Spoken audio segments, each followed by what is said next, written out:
Welcome to our Austin Energy Green Building Seminar, Equitable Community Engagement. We're going to start off with a few announcements here. As I go through these, I'm going to go through them pretty quickly because we've got a pretty jam-packed schedule today. We're going to be popping those links in the chat there, so keep an eye out for those. All right, here's our list of announcements. So the USGBC Central Texas is hosting Icon House Zero Tour this Thursday, July 14th. Tour the first home in Icon's exploration series designed by architects Lake Flatto and 3D printed by Icon's 9,500-pound robot Vulcan. Visit their website for more information and tickets. Join us on Sunday, July 31st at Waterloo Park for Tales on the Trail. We'll be presenting a 4-star plaque at the Meredith Heritage Tree Deck and then take their guided park tour. The activities start at 10 a.m., so come a little early to enjoy the breakfast bites and brunch cocktails beforehand. Austin Energy is gathering community feedback on future programs, incentives, and policies which support electric vehicle readiness and electric readiness in the city of Austin. Learn more and take the survey at the Speak Up Austin website. Our e-learning launch is available online through August 1st. Help us develop our online education platform.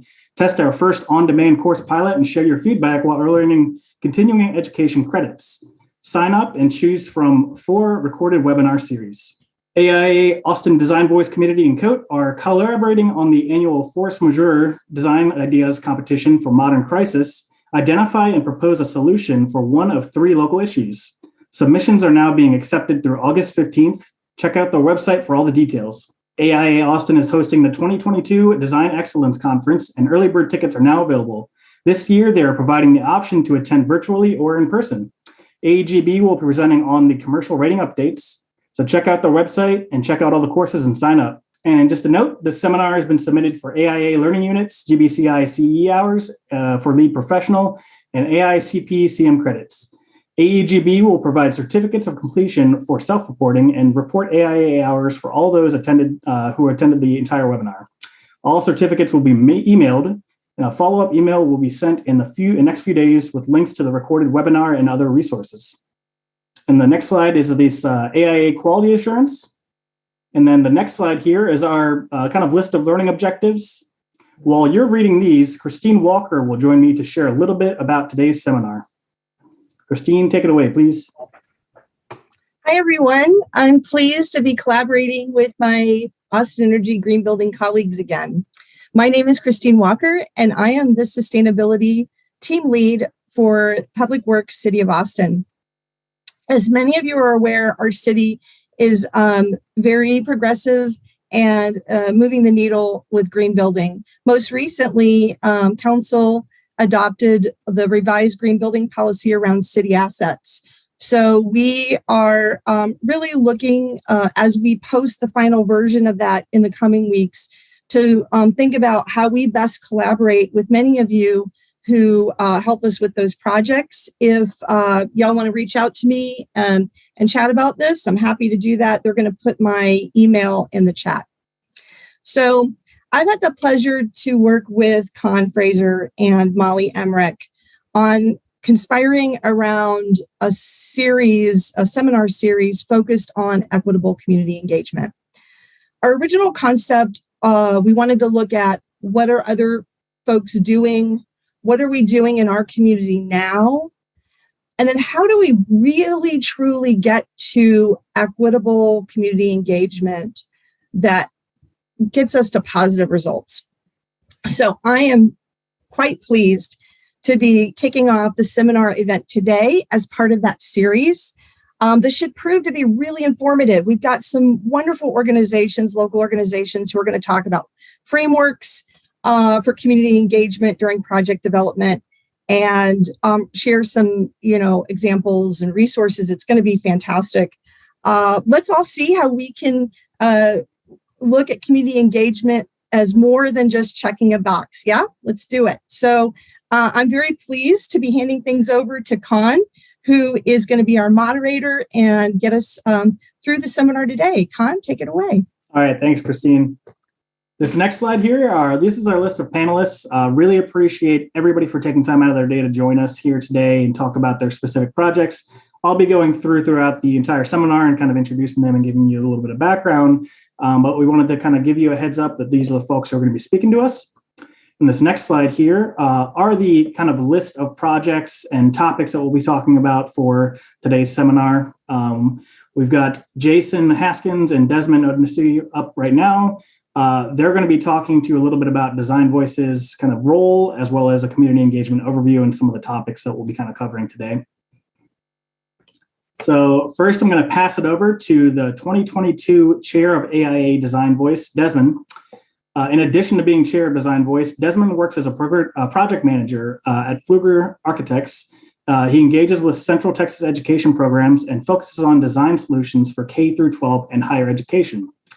Following Desmond, Jason will give a high-level overview of some of the sorts of community engagement we'll be exploring in this webinar.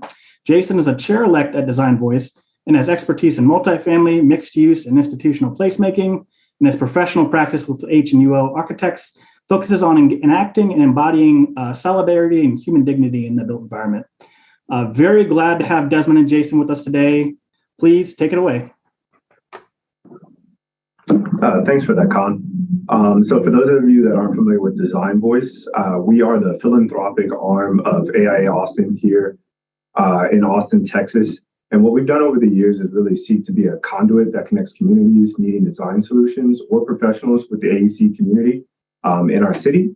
We provide pro bono services and strategies for communities and organizations in need to really springboard their efforts and give them momentum that they can use to have successful projects.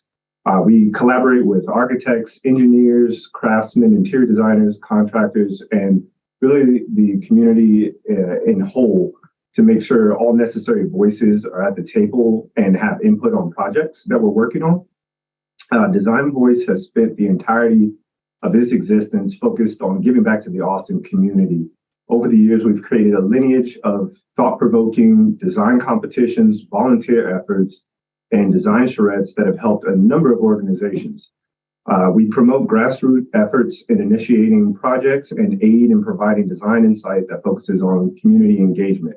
For anybody looking to be more involved, we have monthly meetings on the fourth Monday of every month from about 12 to 1 p.m. The link can be found in the chat. Both our projects and our process are deeply rooted in community engagement. That's something that we have prided ourselves on since our founding. And with that, I'll actually turn it over to Jason, who can elaborate a bit more on our community involvement. Yeah, we found that the community engagement piece is something that Design Voice can really contribute to a project. And so we'll see through this session, we'll see 3 examples of projects where community engagement was a significant portion of the design process and what Design Voice brought to the table. When we talk about community engagement, we're talking about the overall goal of a robust, intentional, and substantive participation in the design process by members of the community who are impacted but are normally excluded from the design process. Prioritizing the design's impact on the community over the intention of the designer will necessarily improve every project. It'll add a richness of considerations and increase the potential for positive outcomes, both intentional and in the community beyond what the design team has control over. This engagement can take a variety of forms. The activities themselves can range from simple information gathering and interviews or surveys to series of interactive charrettes to on the big goal of, as Christine said, moving past checking the boxes, is incorporating additional community members into the actual project team to see real ownership and agency in the project. The most important consideration, I think, is who will be invited and included in the engagements. Here, diversity is key. One of the big aspects to improving the design process is getting perspectives and experiences that normally would not be heard. So that means diversity is key. And care needs to be taken into how invitations are made. For example, don't assume everyone always has internet access and uses internet the way you do, or works 9-to-5 jobs. That's, we have to think about how to move around these assumptions in terms of what are the systematic things that tend to prevent inclusion in the first place. The goal is to close these massive structural gaps that mean that those who are impacted by projects are systematically denied agency in affecting the built environment around them. Also, how engagements are conducted requires special consideration. The key word is facilitation, which requires humility, relinquishing control, active listening, and really being prepared to let the conversations go where they will. We found time and time again that we have prepared many things that never come up in a charrette or in a meeting, and that's part of the process, and that's a good thing. Usually that means people are more engaged when we don't have to contribute as much. And so while any community engagement is better than none, the constant challenge is how to move these activities from mere tokenization to substantive agency and ownership. This is something that we, as in Design Voice, continue to look at and try and find ways of improving. And that is, a big challenge of moving beyond, but we have to do this engagement. What does it mean to really changing and letting go of control that owners and design teams are used to having? If we can meet that challenge, I think that is the most direct and effective means of increasing equity in the built environment and having a broader perspectives brought in to shaping the world around us. So to that end, our panelists are going to explore 3 Design Voice projects that have incorporated different types of community engagement, different types of groups that have brought the projects forward, and different ways of engaging. The hope is that this will both inspire and equip you to incorporate similar activities in your projects, and also to seek out projects with strong community engagement components at their heart. So with that, I'll turn it back to Con, who I think will introduce our first project. Awesome. Thank you very much, Jason. Thank you, Desmond, for the intro to Design Voice and kind of what we're talking about today. Before we get started with the presentations, I wanted to take a quick poll. Based on your experience with community engagement, what area do you find needs the greatest improvement? A, ensuring robust turnout and responses during the engagement process. B, receiving buy-in or cooperation from the project teams for community engagement endeavors. C, centering voices from the community equitably. D, evaluating whether the project actually addressed the community's needs. And E, because of the great variety of projects and the great variety of communities that we're engaging with, I wanted to kind of give an open forum idea for anybody who has additional hurdles or gaps that they've noticed to type those in the chat. And while folks are answering that, I wanted to remind folks of the Q&A function in Zoom. Please pop any questions that you have for the panelists into the Q&A. We'll be answering those at the end of the seminar. We have a healthy amount of time to kind of have a discussion about those. You can write out whatever questions you have, and we'll take stock of them. Thank you. So what we're looking at here are 50% of y'all said that the challenge is really ensuring that robust turnout and responses during the engagement process, followed by evaluating whether that project actually addressed the community's needs. 35% said centering voices from the community equitably, once you get folks in the process. And then we've got receiving buy-in or cooperation from project teams for community engagement endeavors. And then let me open the chat here. It looks like we've got some others, so feel free, if it's a little bit of a long form response, to pop those in the chat if it's more of an other type situation. And we'll address those kind of topics during the panel discussion. I want to introduce Viviana Trevino with Page. She'll be talking about the Blackshear project. Viviana works as an associate at Page and is part of the business development team for the PK-12 sector. In 2021, she served on the AIA Austin board as the outreach commissioner and was also on the AIA Austin Foundation for Architecture board. She was also the 2020 chair of the AIA Design Voice Committee. She holds a Bachelor's of Science in Architecture from Texas Tech. Combining her passion for architecture and mentoring students, Viviana has led community projects and outreach programs that give opportunities to students and organizations to work together. Viviana represents the voice of strong Hispanic women architects and is a leader in her community. And she genuinely believes that with her career in the built environment, she can do her part to advance equity and opportunities for all. Thank you very much for joining us, Viviana. Please take it away. Thank you, Con. I've been involved with a lot of community projects through the AIA Austin chapter here, and I served on the board as well. The project I'm going to be talking about today is Blackshear Schoolyard Stage. So it is an AISD property on Blackshear Elementary School off of East 11th Street in East Austin. So I did want to highlight the most important entities that have been involved in the project. Obviously, AISD has been a huge component since it is their property. AIA Austin Design Voice, the project wouldn't be in existence if, a whole bunch of architects and designers got together and made this happen. And then the Austin Foundation for Architecture, the City of Austin Public Works, specifically the Neighborhood Partnering Program, and the American Academy of Dermatology. So those three entities have funded the project, and I'll get into that in more detail, but they have been a huge part of the project. I also wanted to highlight, these are some of the folks that have been involved in the project. It's not an exhaustive list. This was actually started many years ago, around 2013 even, but my specific participation really started in 2018.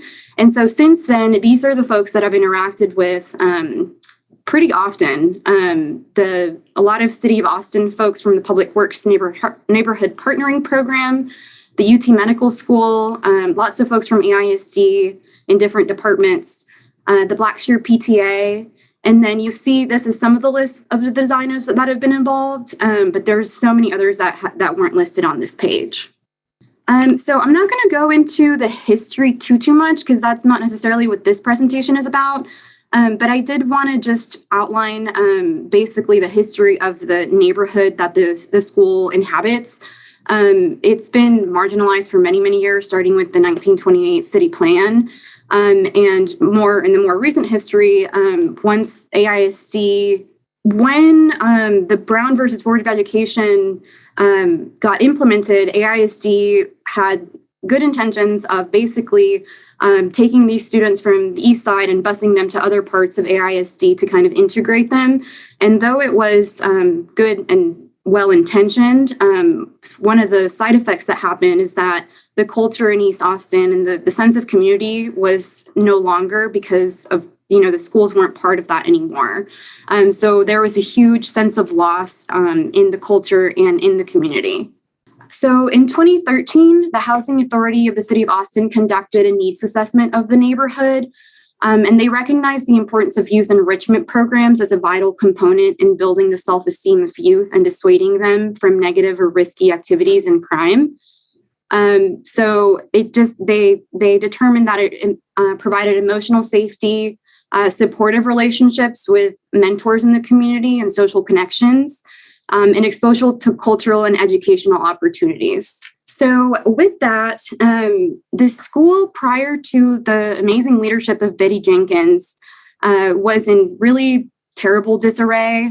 So in the year 2000, there was an enrollment of about 450 students. And because of gentrification and a lot of other factors, the enrollment went down to 212 students in 2015. So they were basically on the verge of shutting down the school, both because of student enrollment and also they just weren't performing to the state's caliber. So when Betty Jenkins came along, she had this idea of transforming the school into a fine arts academy, which she did implement as the first fine arts academy in AISD. And it was so successful that in 2015, they actually got awarded a National Blue Ribbon Award from the Obama administration. So her leadership really transformed the school around. And one of the main components that allowed it to be successful was community integration and volunteers coming into the school and providing these extracurricular activities for the students. The students don't really have, prior to this, they didn't have any kind of opportunities like that, like more affluent students do. So it was really a way to kind of connect with mentors in the community and kind of provide an escape. So Mark Word Design actually volunteered their services and developed a master plan. Basically, they developed this master plan and with the help of different community groups, they had people donate their services, talent, and supplies to invigorate the schoolyard. A lot of these projects have already been integrated into the project, but one of the main components that came out of this participatory design process and asking kind of the community what they were looking for, they wanted to have an outdoor area for the students to perform. And not only that, but also to share it with the community. So along with this, in 2014, 2016, AIA Design Voice started getting really involved in sending volunteers to the school to help students identify kind of the topography, the traffic patterns, sun and shade in the site. The students developed a really keen interest to better understanding the creative design process. And in turn, the volunteer architects and designers also were really excited about getting these opportunities with the students. Also, Christina with h+uo Architects, who was the Design Voice chair some years ago before me, led a Little East art show where the students were asked to design an outdoor schoolyard stage using candy, toothpicks, and paper. And I just wanted to showcase kind of their designs. There was a huge variety and really, really fun activity. So this is right prior to my involvement.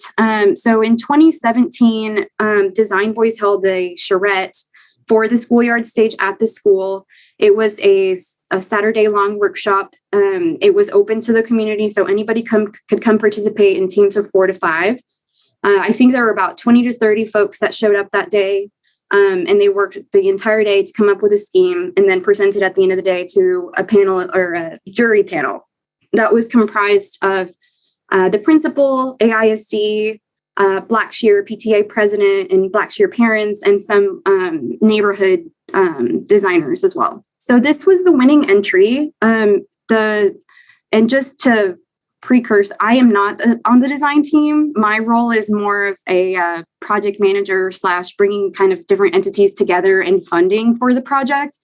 But the awarded team was comprised of Anna and Michael Deere, Robert Featherson, and Ingrid Featherson. At the time, they were all in different architecture companies, which proved to be a challenge. But part of why they got awarded the design was because their design was very flexible. They picked the design charrette kind of had 4 different sites that designers could choose from. They chose 2, and they developed 2 different schemes. And so the jury panel just liked the flexibility that brought to the table.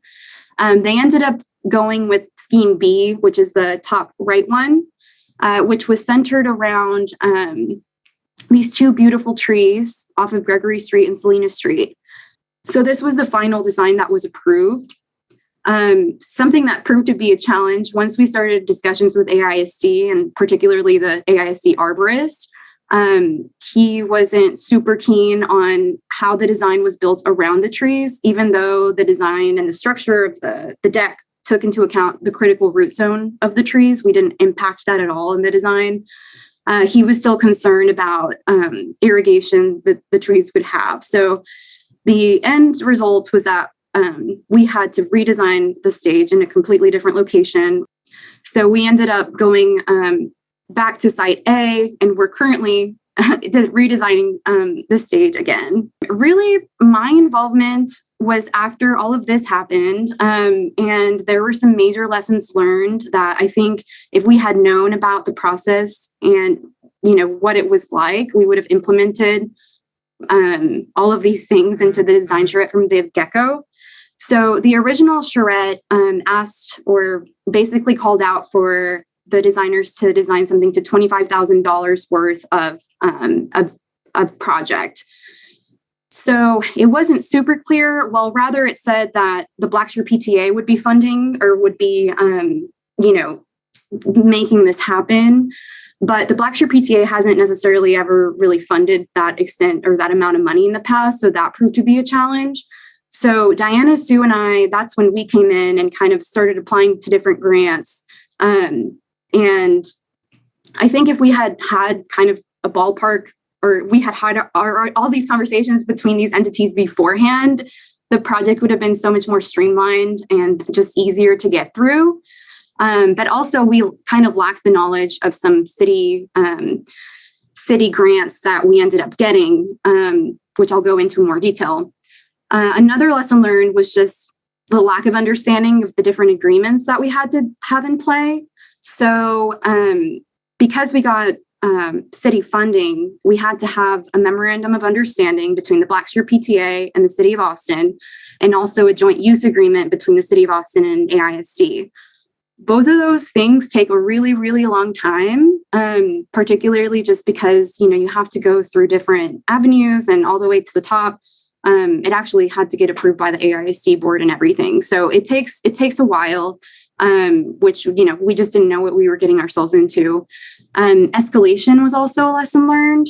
So when the project was designed, it didn't, it was frozen in time at that time. And then COVID happened and a couple years happened, and now it's completely different price. So now that we're redesigning the stage, we have to take that into account.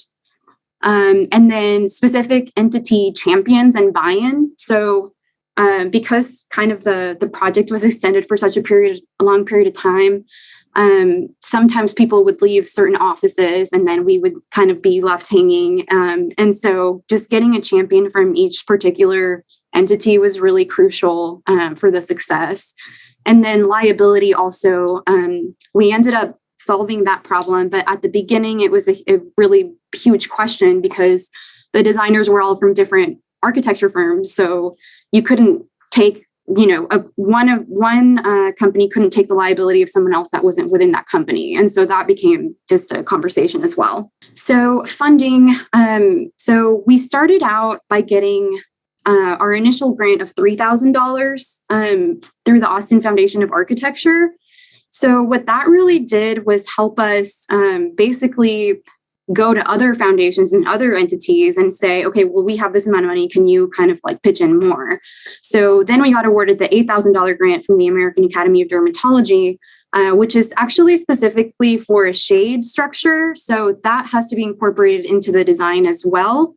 And once we had those two, the 3+8, basically that was coming from the PTA, though Diana, Sue, and I got those grants for the PTA, but that allowed us to go to the City of Austin Neighborhood Partnering Program. And what that was a cash match, or was a cash from the Blackshear PTA that they would take into account, along with the in-kind services that people were donating to the project. So, time passed and we ended up getting almost $79,000 grant from the City of Austin Neighborhood Partnering Program. So I don't work for the city. I'm an architect, but I did want to highlight this because we weren't aware of it when we first started the project. And I think if we had sat down with these folks prior to the whole design charrette and we had these conversations about what we wanted to do, I think it would have been a lot more successful.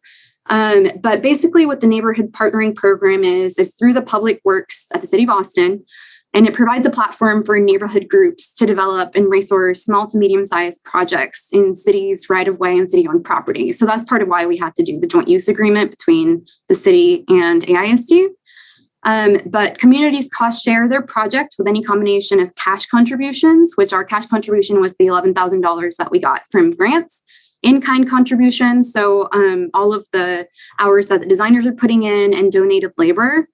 And then in turn, city staff complements this contribution by providing a whole bunch of different resources. So we've actually been assigned a project manager through Public Works that is facilitating this process and is helping me a lot because I have a full-time job. So she's been imperative, Anna Seibert. And just these are the three main drivers of the neighborhood partnering program. So how do we make great places? How do you empower neighborhoods and build community?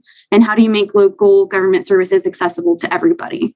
These are the numbers that the program is based off of. So they have funding for different projects around the community.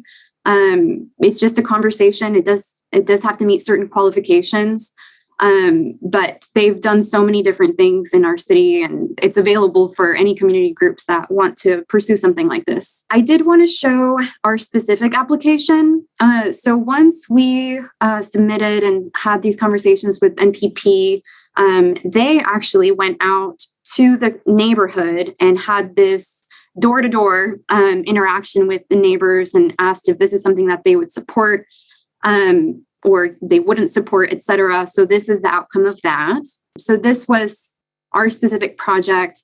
Like I mentioned, it was originally $25,000, but it really, cost at the time $110,000. So Blackshear PTA cash, which is the grants that we got, the volunteer hours, professional services, and donations totaled $31,000. And then the City of Austin is going to contribute $78,000. So just wanted to kind of show you guys that. Also, my argument to them is, well, because we're basically redesigning to a different site, are you guys going to give us more because we're providing more professional services? So that's a conversation we're currently having. Where we are now, we're currently redesigning the stage. We are almost finalizing construction documents and going through permit and here in the next couple of months. And then from there, really the City of Austin project manager, Anna Seibert, will take on the construction and working out all the payouts and different things with the subs. So that was what I got. Thank you. Awesome. Thank you very much, Viviana, for sharing some of those moving pieces and parts of the project. It's great to hear that it's still on track. Reminder, if you have any questions for Viviana or any other panelists, please pop them into the Q&A and we will address them during the panel discussion at the end of the seminar. Next, it's going to be my pleasure to introduce Bo and Melissa as co-presenters to talk about the Mijardin project. Bo is the principal architect of Activate Architecture, a design and community engagement firm that collaborates with communities, cities, and clients to create socially engaged, sustainable, and beautiful spaces. Bo is passionate about social impact design and advancing justice, equity, and inclusion, including within the LGBTQIA+ community. Melissa works as a business development representative for Landscape Forms. She currently serves on the City of Austin Design Commission, which provides advisory recommendations to the City Council to assist in developing public policy and to promote excellence in the design and development of the urban environment. She holds a Master's of Landscape Architecture from North Carolina State University. And Melissa has practiced landscape architecture and taught in the Landscape Design Continuing Education Program at Austin Community College. She has also participated in the National ASLA Diversity Summit, served as the chair for Central Texas ASLA section, and served as the AIA Austin Latinos in Architecture chair. Thank you very much for joining us, Bo and Melissa. Please take it away. Thank you so much. So we're presenting about a project called Mijardin and its evolution. Starting as a charrette and with integrated with community engagement. And you already heard from Viviana about how Design Voice uses the charrette process. And this project started back in 2013 with the group of volunteers at the time when we asked, how can we make our neighborhood better? And of course, public interest design is focused on engaging directly with the community that the design is serving, and especially focused on engaging with underserved populations that wouldn't typically be a part of a design process. And so we found an opportunity with Cap Metro while we were looking at, we came up with a lot of different ideas, but one idea that we ended up following was we saw a lot of bus stops that didn't have shelters. And when we reached out to Cap Metro, they said they actually have a running list of high ridership bus stops that don't have shelters, but are on the docket to get one. So we saw this as an opportunity to create a public-private partnership between Design Voice and Cap Metro. And we saw some successful examples in the past. This on the right is a bus stop designed by Lars and Laura Stanley that worked with Cap Metro and did a green roof and very whimsical structure. And we ended up touring multiple our bus stops with Cap Metro's team, and we found a bus stop right at East Riverside in South Pleasant Valley, right across from an HEB. And the site, just to give you a little bit of background about it, it is situated in a low-income neighborhood that is actively being gentrified. It's the stop lacked a shelter at the time, where the people needed basic protection from the elements. And one of the goals was also to improve the rider experience, but we also wanted what was there to serve as a symbol for the community and to help generate a positive experience for the bus riders. And it is also a majority Hispanic, Black, and Asian community that has students, immigrants, a wide varied, and it is one of the areas, as in a lot of areas in Austin, that is actively being gentrified. And so there's also a beautiful alley of trees next to the bus stop that a lot of riders would sit under to get shade because of the lack of a shelter at the time. And so we created a survey and went out to, what was great was that we could survey bus riders while they were waiting. So we were able to survey 100 bus riders while they were waiting for their bus to come. And we had surveys in both English and Spanish, and they were given, we worked with Cat Metro staff and volunteers from Design Voice and made sure we had bilingual people to be able to give this and talk to the bus riders to help explain why we were giving the survey to begin with. And part of the data that we collected is what people wanted to see in the bus stop, and also to know what kind of bus riders there were. We found that people using the bus stop, from the surveys, 60% lived less than a mile away, and almost 70% rode the bus every day as a primary means of transportation. This was another reason why we chose this area. It has some of the highest ridership of population in that zip code. And we also asked people what they wanted to see in the neighborhood, or do they want to see, or what the neighborhood meant to them and what they'd want to see integrated beyond just the functional parts, like public art or green space. And this led to the development of a charrette, and we really see a charrette as it was a one-day Saturday in September 2014, where we invited, it was an open call. So we had an open call to the community, and we invited designers and as well as bus riders and any community members that wanted to come. And it was meant to be an atmosphere of goodwill to facilitate creativity and collaboration among everyone there. And so we also structured the design charrette competition. One was just the functional level. We needed a shelter, bench, things like trash cans. We also introduced the concept of placemaking into the charrette because we really wanted to make sure that this was somehow invigorating or contributing to a positive public space that reflected the community. And then we decided to use the Seed Network. They had, if you've never heard of it, it's about social, economic, and environmental design, and anyone can become a member of it. And they have two different tools. One is the Seed Network, where you actually upload your project and get to talk with people one-on-one, experts in this type of design, about how to structure your community engagement. You get feedback from them, and you can also certify the project.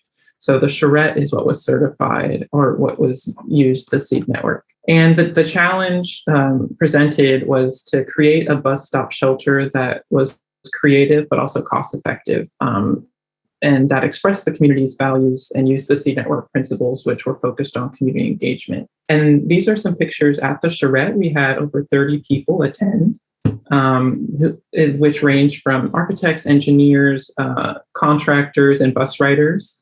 There were 9 designs presented that were presented to Cat Metro staff, as well as invited architects, including Laura Stanley, who had worked on the custom shelter, the first custom kind of private-public partnership shelter that I showed on one of the earlier slide. And then these were evaluated by Cat Metro staff based on form, function, innovation, and the reality of actually funding it and building it. And then this is just the timeline to show you that so we had the charrette in September. The Cat Metro took the winter to kind of decide and present it to staff or to their senior staff. And then by early 2015, the winning design was announced, which was Nihardin, and Melissa Hanna-Robledo was one of the winners of that, and pass it off to her to talk about the design and how that's morphed into the next iteration of Nihardin. Hi, yes. So this was an incredible opportunity, the design charrette that came up.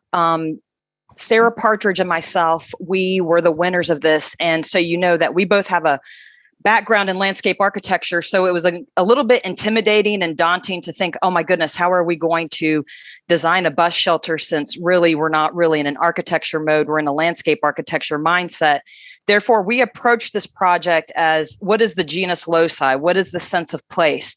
And fortunately for me, this is my neighborhood. So I live within this neighborhood. I'm very familiar with the site.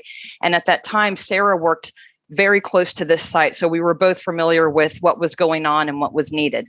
So the foundation of our concept, not only for the architectural component of the bus shelter, but also of defining this place, what is this place going to be about, was rooted in what we called Mi Jardín. And Mi Jardín translates to my garden. What we wanted was for people individually, the bus riders and the community themselves, to feel that they had ownership of this place. So we broke down this concept with Jardín into an acrostic, with the J for juntos, which means united and together, A for acequia, a community operated water resource, R for recreación, the recreation, D, diversidad, the diversity, the I, imaginación, imagination, and then N, naturaleza, nature. So not only within the concept that you're feeling that this is your garden, but also through actually reading the content on site in both English and Spanish. So the design shelter, that's Sarah there on the left, is her initial thought was she grew up in the valley in McAllen, close to the border with Mexico. And she was like, Melissa, I'm just thinking about all of the cowboys in central Mexico and how they wear hats with really broad rims, almost like a sombrero, but these mestizo cowboys. And so when we were thinking about the sombrero concept, she thought, I would love for this shelter to capture water and to funnel through a post that's going to irrigate a garden. So from there, we developed the actual shade structure itself and started thinking about flamenco dancers and how these panels could fan out. And then that way they could collect this water system. So in addition to that concept, we drew inspiration from the existing Crestview Metro Rail station. And that's how this started to develop. And here is a breakdown of what that initial design concept was those fans breaking out. And then they were going to collect the water into this post, which was going to feed into this public garden. This was a very ambitious design because we had, they were like, try to design something that's 20,000, and ours kind of came out a lot more than that. But with this garden concept, what we really wanted, our ambition was that for the riders to participate in this, where they would actually help weed the garden. And if they wanted to take plants, they could take plants from the garden, that there would just be a system set up that this garden could live and really give back to the community as a whole. And then also about elevating a bus stop. So what was really great that we learned from Art in Public Places is instead of calling this a bus stop, was redefining it as a transit-oriented pedestrian plaza. That not only elevates what the name of this place, but also to put out the word for this placemaking opportunity. So what are the elements that can elevate this? It's through the seating. That was an element that was that the community said that they wanted. So benches where you could integrate tablets, so you could actually work there, have a place where you could, set your items down. Bike racks that could work not only as bike racks, but also with a shelf that's integrated. So then that way with the HEB across the street, you could, put your groceries there, use that as a shelf system. And of course, integrating trash and recycling receptacles so that you can keep this place clean. The initial timeline there was in the spring of 2015. We were coordinating with Capital Metro. And then once we won the design was how are we going to fund this? And then going into the crowdfunding process. In terms of collaboration, was in the beginning was the public and private partnership. So Capital Metro has been an incredible partner for the past 8 years. And early on, we were meeting with them and also hearing and getting feedback from their maintenance staff, from their operations team, so that we could really functionally and realistically know how is this place going to work. At this time, we were reaching out to developers and to corporations to see if we could actually get support financially and just really spreading the word to the community. Marketing and public engagement. This was also a really great way to get the community involved. So at that time in 2015, we submitted this project to South by Southwest Eco, and it was selected and recognized in the Place by Design category in the social impact, which was absolutely wonderful. We had public meetings where actually that's a photo of District 3, Pio Renteria. who was our council member at that time and currently who attended to learn about the project. And continuing our partnership with AIA Austin, we showed the project in the Perspectivas. That's through the Latinos in Architecture group. So they show projects throughout the city. And then this way, more people could learn about what we were doing here in East Austin. Press and social media. So we were thrilled anytime we would get recognition. This was before Instagram. This was before all of these great ways to get out there. But we were recognized through the Architects newspaper, through Austin Business Journal. Anytime, using the Tweeter storms to get recognition. So anytime we could get press and social media, we just really wanted to keep up the momentum of what this project was and what we were trying to give back to the community. An incredibly crucial component that we didn't think about going into this design charrette was not only how are we going to fund this, but then where does that money go? How do you handle this money? What is that whole process? And that's where we quickly learned what a fiscal sponsor is. There are many options out there, but then you start to learn different fiscal sponsors, they actually have to make money too. So what percentage are they going to draw from their projects? And then this is where we found IOB, and they are based out of New York City. Love them. IOB stands for In Our Backyards. So this project really aligned with them and their philosophy of developing these small community projects and supporting us financially so that we could build campaigns to crowdsource this and giving us a platform to where we could actually show our project to be able to be able to raise the funds. So our first campaign was here we go. Our first campaign was a kickoff and a block party. And this was absolutely so much fun because what we got to do was we received permission at the proposed location to actually plant a garden. And we had our friends come out. We had our families come out. We had a mock-up of the proposed shelter that was done by EDCI. EDCI was one of our engineers working with us. HEB Buddy came out. They donated food. AIA Design Voice also helped us. We had an art station set up so that we had these printed fans, and we asked kids and adults to actually design those fans so we could see what kind of ideas they wanted integrated into this. And through our corporate partnerships, we were able to not only gain a little more funding, but they also helped us with flyers. Like this was definitely a community effort. And then we were really fortunate too, that we had more council members send staff out to really learn about this transit project. And we had we raised $1,655 from a few donors, and we had 50 volunteers and visitors come out that day. So it was really exciting. Then our second matching campaign, which was an incredible opportunity through IOB, was with Transit Center. And they are an advocacy for transit based out of New York. And it was a matching campaign. So our goal was to get 100 donations at $100 each. And we actually were able to get 71 donors. We raised a total of $8,970 through that matching campaign. And that's the money that we're actually going to contribute to this project moving forward. The third portion of the crowdfunding is putting together a community investment campaign. So this was really our package that we were taking out to corporations and taking out to bigger donors to see if they would be a part of this process. And it really just outlines the history, where we were, where we're going, where we want to be. And this was definitely a serious endeavor to take on. So now our updated timeline, 8 years later, is the shelters are on site that Capital Metro has installed. So that's great, so that the users do have shade. In 2020, we were starting this conversation again with Capital Metro. And then what's really exciting is in 2022, Cap Metro has established the Metro Arts Program, and this is what we're going to use moving forward in order to make this process happen. So in spring of 2023, there will be a call to artists to integrate the public art into the new shelter.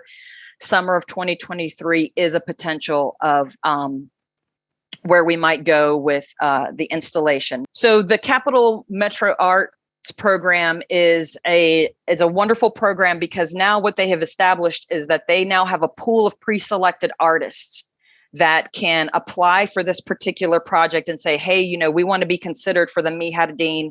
They have a system to now get those applications, and so that we can review those applicants. And then they also have a program set up for jurors. So you can actually go out to the community and ask people to apply to be a juror, which will be a great part of the selection process, you know, keeping that again within the community for people involved. The applications will come out, as I said earlier, probably we're looking at spring of 2023.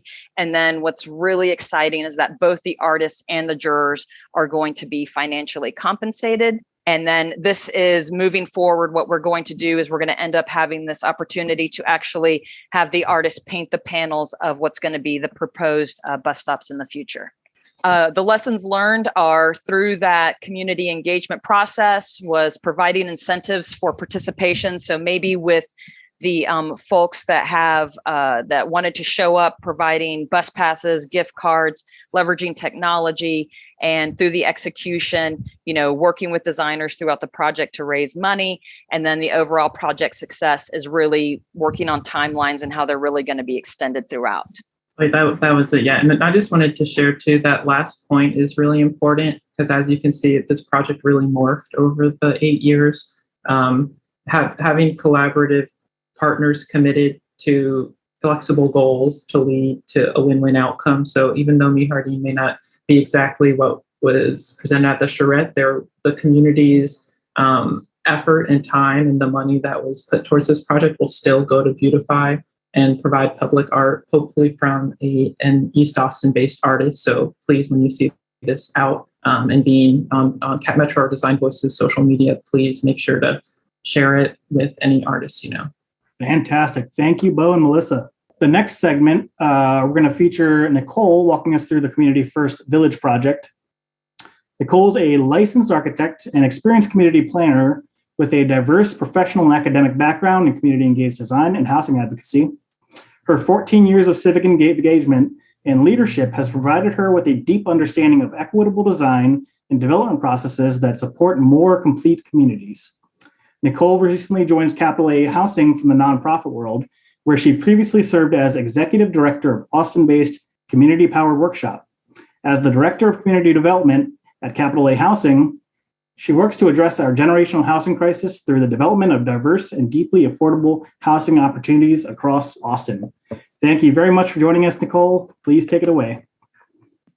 All right. Thanks for having me here this afternoon. I am here to share a little about a multi-phase project that Design Voice did at Community First Village. So here's a photo of the village, started almost a decade ago. So there's a bit of a theme here that these projects take a long time. So Community First Village is a master planned community that provides affordable permanent housing and a supportive community for people coming out of chronic homelessness. It is developed and operated by Mobile Loaves and Fishes that is located just outside of the Austin city limits near Decker Lane and 969. So AIA Design Voice and Community First Village first collaborated in 2014 on a design competition to create designs for micro homes that would become part of the first phase of development.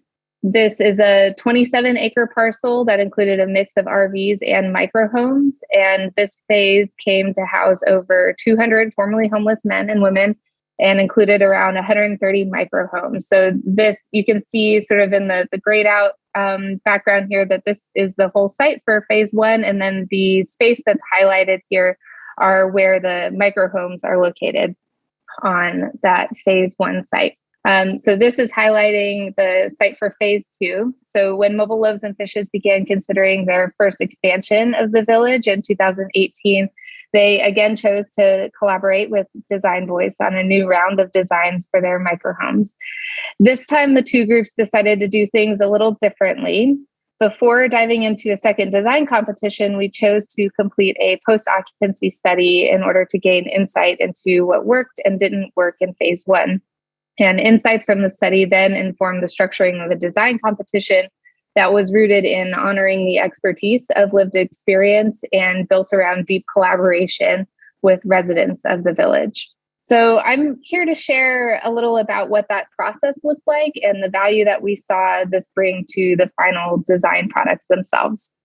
And so first, I want to be clear that this was a labor of love by a very large team of volunteers over several months who contributed countless hours and energy to this process. And I got to be in the role of more of an advisory one, where I was involved in helping to set up the infrastructure for the study, but I didn't participate very deeply in the actual research and analysis that was done by a whole big group of people. And we began with a research question focused on looking at how the needs of residents were being met. And we were interested in looking not only at the design of microhomes, but also how the community overall was providing a supportive environment and how the development process itself shaped the residents' experiences. And the research process was built around collecting qualitative data through interviews of residents, design teams, and staff from the first phase. And while this type of research is more intensive on the data collection over other methods like surveys that are more maybe quantitative based, we felt that learning directly from the lived experiences and hearing just directly from people was the only way to really get at the information we were looking for and to be able to make impactful improvements for phase 2. This type of research is not only intensive on the researchers, but also those who are being asked to share their experiences and expertise with us. Throughout this process, we were very conscious of the sensitivity and intentionality around not only the language and the questions we were asking, but also the environment they were being asked in and our own positionality within the power dynamics at play. The team conducting the interviews were all trained to facilitate the conversations in the same general way so that information collected could be comparable across the experiences shared. And they were also made sure to set the stage prior to starting the interview so that residents felt comfortable in the confidentiality of their responses and that they had full control over where the conversation went or didn't go. And I think most importantly, residents were compensated for their time and expertise in this process. Questions were vetted through the collaborative process with village staff, as well as professional researchers to make sure that they were structured to gain insights into how people experience the community they were currently living in and how they envision the future for the village. And the goals for this research were mainly focused on improving future microhome designs, including what was successful and unsuccessful about current designs, how they can better support a range of residents, and how the design development process itself can support a better community experience. So after countless volunteer hours transcribing interviews and a rigorous data coding process, the team found these 8 common themes in what residents, staff, and designers shared in their conversations. And I won't go too deeply into these, but I did want to show just sort of how we followed the through line of what we heard and what the implications for design might be. The theme of autonomy and ownership was one that came up over and over, not only in the design of the homes themselves, but also the overall community experience and development process. The ability to control your space and who has access to it is at the root of home for most of us. This is especially true when you're coming from a place where this fundamental sense of control is repeatedly disrupted and insecure. And here is just a snapshot of how this theme came out of the actual transcription from one of a resident interview. And then the next slide will show a few examples of the implications that this concept might have for design decisions. So following the completion of the study, the Design Voice team began working with staff at Mobile Loaves and Fishes to put together a design competition for phase 2 of the village. And this time, the competition was a design project itself. Rather than soliciting individual designs for consideration, we put out a call for qualifications to find teams of designers and builders who are committed to collaborating closely with current residents of the village on new home designs. And at the same time, a call went out to residents at Community First Village to become seed neighbors in the new phase. These were neighbors that had already established themselves in the existing village who would be willing to relocate to phase 2 in order to help get that community off the ground. These seed neighbors would also become part of the design team for their new home. As I mentioned, this competition was as much, if not more, about the process and relationship building as it was the production of the structure itself. This process was designed around elevating the expertise of the residents and their lived experiences of being homeless, as well as their experiences living in the existing village. And the Design Voice team really took on the role of facilitator in bringing together the design teams with the seed neighbors and creating an environment where both could listen to each other and collaborate at the same level. So here are a few photos of the 5 teams with their seed neighbors. So this process began with an immersive retreat at the village where designers could experience the community firsthand and start to build a relationship with their seed neighbor. We intentionally set up this process to where teams were not actually designing anything in the first interaction, and instead this time was reserved for listening and experiencing. One way we facilitated this was through a card sorting activity where designers and seed neighbors worked together through a series of steps to identify fundamental elements of what home means to them and setting goals for the seed neighbor's new home. The goals set out for each team in this activity in many ways served as a guidepost throughout the rest of the design process. Here is an example of what one of those completed activities looked like. We saw that it acted as a kind of visual record of the conversation, that you could sort of see where the thoughts came from. And it also enabled designers and seed neighbors to come to some concrete agreements on their priorities moving forward. And from there, the teams went through a 4-month iterative design process where the teams worked alongside their seed neighbor to refine the design to meet their needs. So similar to the post-occupancy study, I won't go into each design that came out of this process here. Those are all available through Community First Village website and Tiny Victories website. But I did want to share just one example of how those priorities identified in the initial retreat helped to guide the conversation between the design team and the seed neighbor all the way through. So this team started with 3 priorities of providing views to nature to make their neighbor feel at ease, providing insulation, windows, light, color, and space to make him feel comfortable, and privacy and solitude to make him feel safe. So here you can see where those priorities were fleshed out into a design that balanced that desire for transparency and views with the need for privacy and safety. The ideas were shared with the residents in many forms to move past any barriers they may have in reading traditional architectural drawings. This included 3D visualizations and models. So here's an example of how this team chose to sort of show spaces that were being created. And then here's a rendering of how that feeling of privacy and views to nature is represented. So the feedback loop of the design research process is endless. There will always be new experiences of our built environment, and so there will always be new things to learn about how they can be improved. This process here is just one example of how we might approach design a little bit differently and how the valuing of different types of expertise may come out in our design decisions.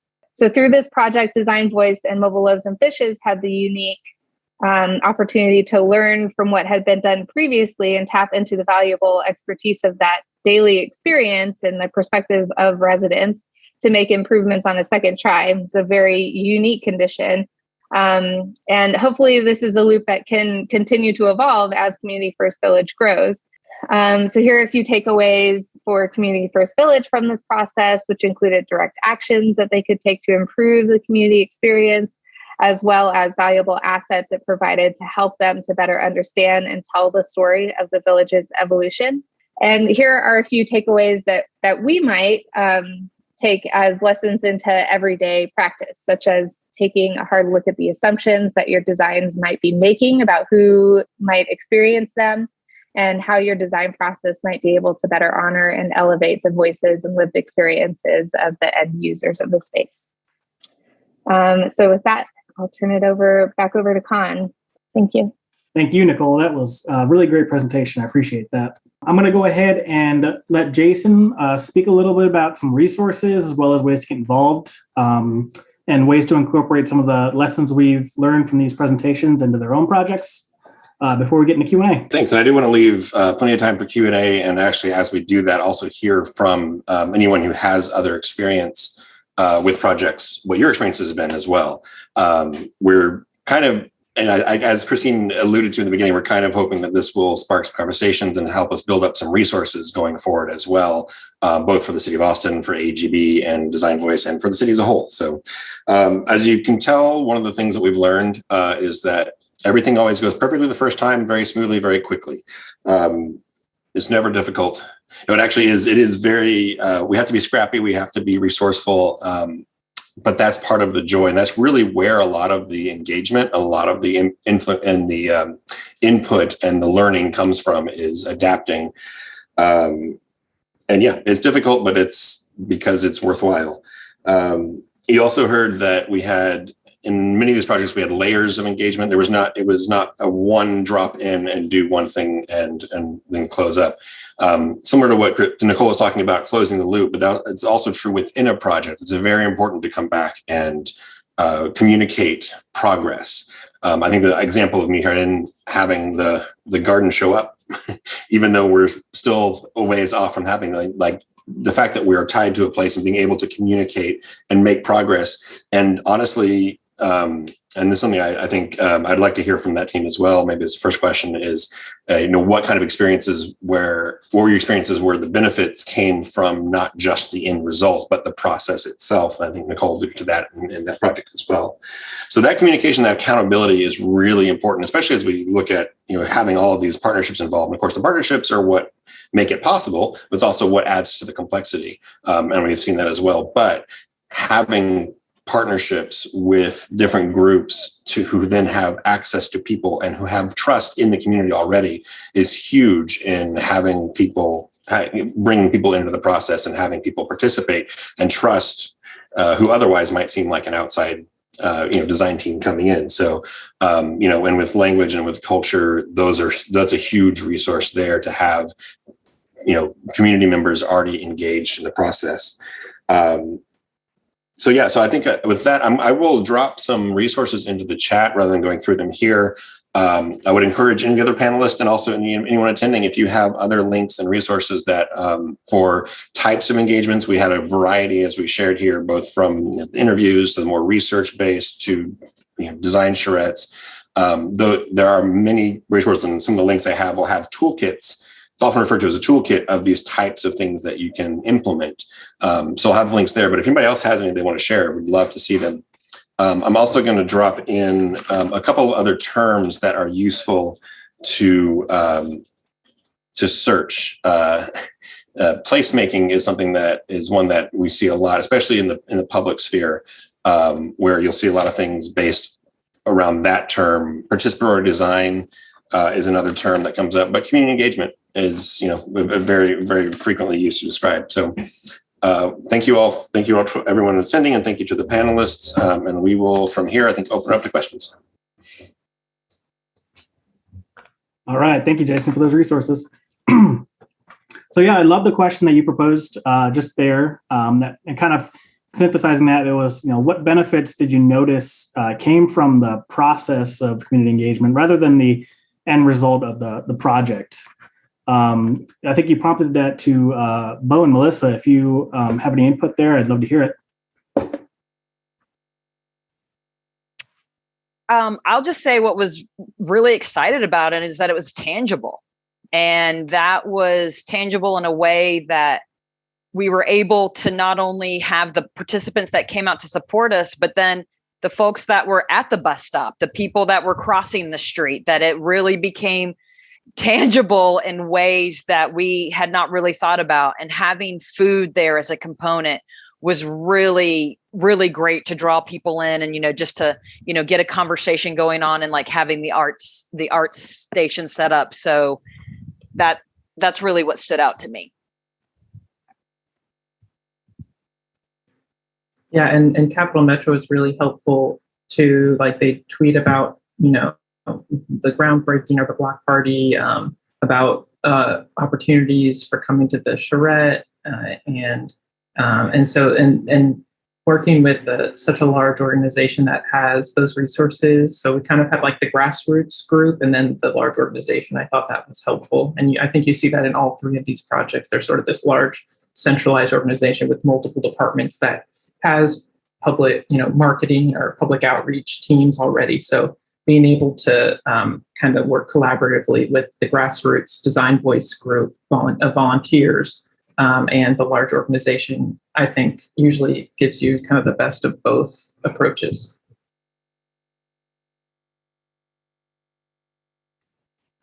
Okay, thank you. Yeah, and if anybody else that presented has any input, feel free to share as well. I'll just add that I think generally all of these projects really show the value of collaboration in that process. And I feel like in the traditional sort of design sense, we're all sort of trained from whatever design discipline to really like treasure that design process and the process of making those decisions. And I think all of these projects are really great examples that the more expertise that are sort of part of that process and that evolution of thought and decision making, the better the product is. Even if the product might be delayed a little bit more, there's more ownership, there's more support, there is more that becomes a living thing that people love and become a treasured part of a community, which is really something that you can't expedite, but is something that is critical to a built environment that really supports everyone.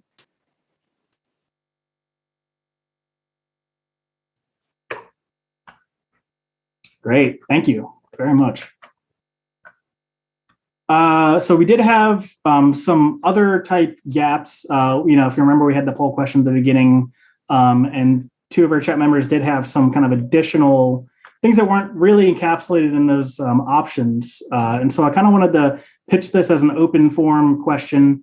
What are the best strategies to ensure that engagement is A, language accessible, and B, digitally inclusive, especially with working with community-based organizations in the engagement process? Does anybody here have any input on that?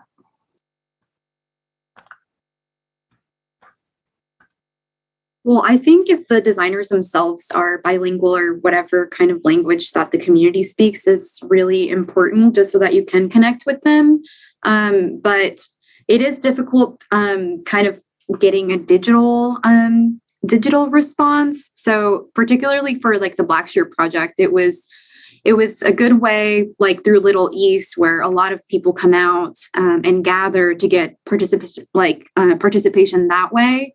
I know there's also kind of like apps you can use for different design input, but that's not as successful with these kinds of communities. But if there's like an event that's already in place, I think that's really helpful. We threw out the idea with Capital Metro of now QR codes are popular. So maybe at the bus station itself, when this is up and running again, of having a QR code that's printed in there. And I realize if someone doesn't have a cell phone, they can't access that. But then that way we could reach a broader audience. And that could be in both English and in Spanish, the message. I'd also add that there's a lot of value in just asking people how they want to be reached and engaged. Like Viviana said, if there are events already happening in a community that you're wanting to learn from and to work with, then that's a good place to sort of start. That presence is really important. And then just ask people what works for you. How do you get your information? Where do you engage? What kinds of meetings do you go to? And build your process around that and be really flexible to be able to just get where people already are and already having those conversations. Yeah, that's the maxim that always comes to my mind. It's you meet people where they are, right? And so I know for like Tiny Victories, they literally, their interviews were held in the micro hall so that they felt comfortable. And it's also like the approach too, right? You ask questions and you build trust, right? You can't just force it. So it's sort of that long-term perseverance, trying to trial by error if needed, but also reaching out to experts in the field, and also keeping a pulse on and keeping in mind too that sometimes in organizations you can have gatekeepers too, that are, sometimes it's a positive thing, sometimes it's a negative thing, where a gatekeeper can also say like, oh, I'll just tell you everything you need to know because I work with everyone. You're like, well, we'd really love to talk one-on-one with people and look at it in a more unbiased way. So usually it's not a either or, it's a both and situation. Like, we'd love to hear your side. We'd also love to engage directly with people that are going to be impacted by this design so that they can shape it and have a voice in its creation. Though I have a perfect story just related to that. When we were working on the Tiny Victories process and interviewing residents, as an architect, you're always trained that big open windows and light is fabulous and you should design really open spaces. And so when we were interviewing them, something that came up was, well, I don't like really open spaces because it makes me feel like I'm being viewed and I'm being watched. And if we hadn't had that conversation with them, the designers would have designed it in that fashion. So that was something that was really eye-opening to me, just because, we're always trained to think that way. And so having those conversations just changed the design. Thank you. Yeah, that's great. Very many, types of avenues to take on that kind of question.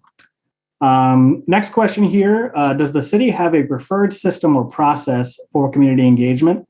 Before I have the panelists kind of address that, I will say Speak Up Austin is the website. I think we mentioned that during the announcements as well for the electric readiness outreach endeavor. That is a pretty robust platform to source stakeholder feedback and comments. I think it's a pretty intuitive platform as well, and I've seen that be used by many different city departments for those purposes. Does anybody else have any other things that they've seen in their kind of daily life? Yeah, this was from my nonprofit life, not my current life, this knowledge. But so Speak Up Austin is one that I've seen the city use a lot for their projects that they're looking to get feedback from. But I've also seen that there are different departments have preferences for if you're doing a project that needs some kind of approval or something that you're seeking from a certain department. They might have some protocols that they advise for engagement. I know that the Parks Department has a specific engagement process that they look for people to use in different kinds of parks planning projects. I know that like the Housing Department has some requirements around reaching out to neighbors and making sure that people know that different projects are happening. And I will say that those they tend to be the low-hanging fruit version of engagement. And I would love for people to take that as advice and then push beyond it to really sort of incorporate more types of expertise in their engagement and design process. Yeah, I was going to say it really depends on the department by department, but I would also recommend that you consider the city requirements as a minimum. And it doesn't define the entire extent that you can, and the design process itself, you have a lot more open, but it's a great resource to bring people in. So you're making your minimum requirements for reaching out, but then you're able to grow beyond that. Fantastic. That's a great note to leave off on. Obviously, there's always room for improvement with this sort of thing and always lessons to be learned. I want to thank all of our speakers for sharing this, great insight and wonderful discussion and lending us some of their time. Thank you for all of our attendees as well. I want to invite folks to take a moment and complete the survey link placed in the chat. We really value your feedback and use it to continue to improve on these seminars as well. As a reminder, everyone that registered will receive a follow-up email with resource links, including a recording of this webinar, so look out for that. All attendees that joined us for the webinar today will be receiving a continuing education certificate as well for self-reporting of those GBCI CE hours and AICP CM credits. If you provided your AIA number during registration, we will report your AIA LU for attending this webinar. And with that, I'm going to close us out. Thank you, everybody, for attending.